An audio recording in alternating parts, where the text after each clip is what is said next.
When visitors arrive at Steamtown National Historic Site, the first locomotive they see is Union Pacific number 4012, also known as the Big Boy. This is the largest locomotive in our collection and by some measurements, the largest ever built. We get lots of questions about this engine. How fast did it go? How much does it weigh? But one of the most common questions is what goes on up in the cab? Well, up in the cab is where two crew members, a fireman and an engineer, actually drive the engine down the tracks. What do their controls look like, and how does all that work? Let's climb up and take a look. This is the fireman's seat. It's on the left side of the cab, and as his name would imply, it's the fireman's job to manage both the fire and the boiler, making sure that the fire is burning well and the boiler is up to pressure. He uses all these controls here in order to do that. This valve controls the stoker motor. It carries coal from the tender over into the firebox. This valve and the 7 smaller ones right next to it control the steam jets, which spread the coal out in the firebox to make sure that it's level. This lever here you would use to open the fire door so you could look into the firebox and see what was going on in there. The fireman could tell by the color of the flame how well the fire was burning.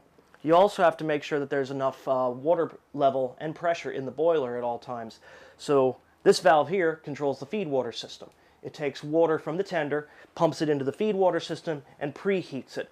And then this lever here controls the exhaust steam injector. You pull out on this, and the water in the feed water system is injected into the boiler, thus topping it off.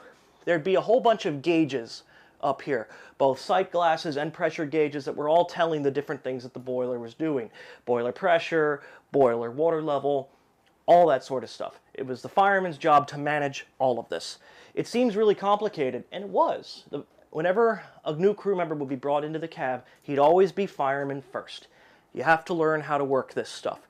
And firemen would do this for years. They'd hone their craft, they'd learn how to work all these controls, and then eventually, once you learned enough of it, you could move across the cab to the other seat.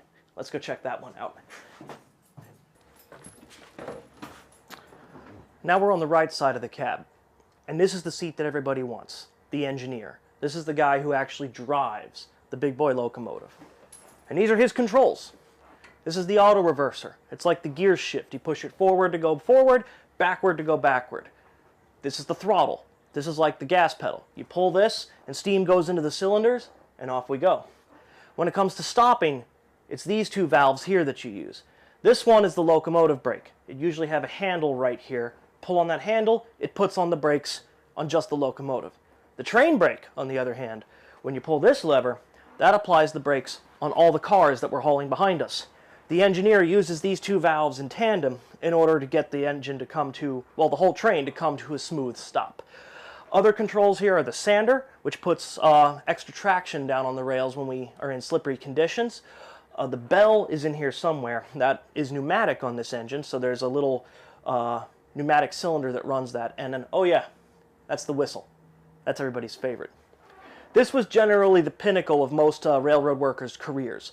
This is the highest prestige job you can get on a train, is running the engineer. So a lot of the guys who were doing this were the most skilled people possibly on the Union Pacific Railroad because they were driving the largest locomotive ever to operate on that system. I hope you guys enjoyed this quick tour of the Big Boy locomotive's cab.